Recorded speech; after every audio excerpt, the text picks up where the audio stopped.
Space ships అంతరిక్షం నుంచి భూమికి వచ్చే వ్యోమ నౌకలను శాస్త్రవేత్తలు సముద్రంలోనే ల్యాండ్ చేస్తారు. క్రూ డ్రాగన్ ల్యాండింగ్ కోసం కూడా నాసా నేలను ఎంచుకోకుండా సాగరాన్ని ఎంపిక చేసింది. 9 నెలలు ISSలో చిక్కుకుపోయిన భారత సంతతి వ్యోమగామి సునీతా విలియమ్స్ భూమికి చేరుకున్నారు. క్రూ డ్రాగన్ వ్యోమ నౌకలో ఆమెతో పాటు మరో 4 వ్యోమగాములను తీసుకుని సముద్రంలో సురక్షితంగా దిగింది. దీనితో ప్రపంచం మొత్తం ఊపిరి పీల్చుకుంది. అయితే ఈ క్రూ డ్రాగన్ సముద్రంలోనే ల్యాండ్ అయింది. అంతరిక్షం నుంచి భూమికి వచ్చే వ్యోమ నౌకలను శాస్త్రవేత్తలు సముద్రంలోనే ల్యాండ్ చేస్తారు. క్రూ డ్రాగన్ ల్యాండింగ్ కోసం కూడా నాసా నేలను ఎంచుకోకుండా సాగరాన్ని ఎంపిక చేసింది. దీని వెనుక పలు కారణాలు ఉన్నాయి. వ్యోమ నౌకల ల్యాండింగ్ విషయంలో దేశాలు వేర్వేరు పద్ధతులను అవలంబిస్తున్నాయి. రష్యా తమ వ్యోమ నౌకలను నేలపై దించగా అమెరికా సముద్ర జలాలను ఎంచుకుంటోంది. రష్యా విషయానికొస్తే సముద్ర ల్యాండింగ్కు అనువైన ప్రదేశాలు అందుబాటులో లేకపోవడం ఒక ప్రధాన కారణం. బేరెంట్స్ సీ, లాప్టవ్ సముద్రం, తూర్పు సైబీరియా సముద్రం వంటి జలాలు ఉన్నప్పటికీ అక్కడి వాతావరణం చాలా చల్లగా ఉంటుంది. ఒకవేళ వ్యోమ నౌకలోకి నీరు చొచ్చుకొస్తే వ్యోమగాములు తీవ్ర శీతల పరిస్థితుల్లో ఇబ్బంది పడే ప్రమాదం ఉంది.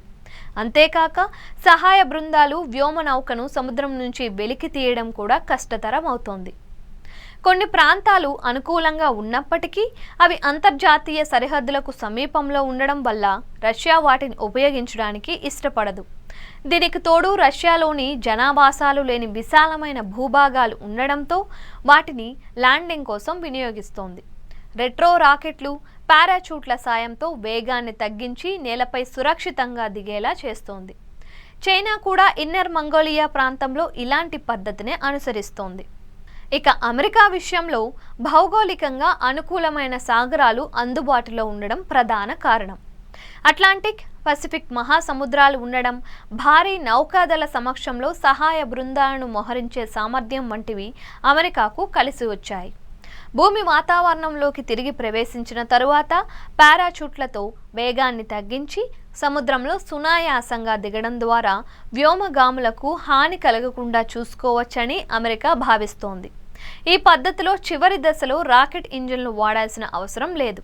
గతంలో మెర్క్యూరీ, జెమినీ, అపోలో వంటి వ్యోమ నౌకలు ఇప్పుడు క్రూ డ్రాగన్ కూడా సాగర ల్యాండింగ్నే ఎంచుకుంది.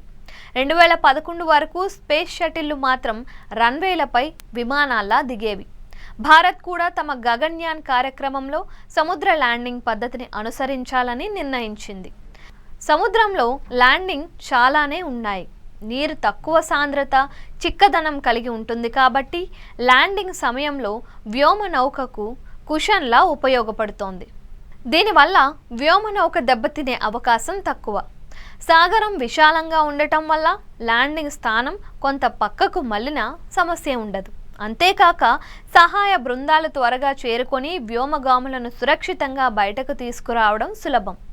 ఈ కారణాల వలన నాసా సముద్ర ల్యాండింగ్ను ఎంచుకుంది. ఇది క్రూ డ్రాగన్ విజయవంతంగా తిరిగి వచ్చేందుకు దోహదపడింది.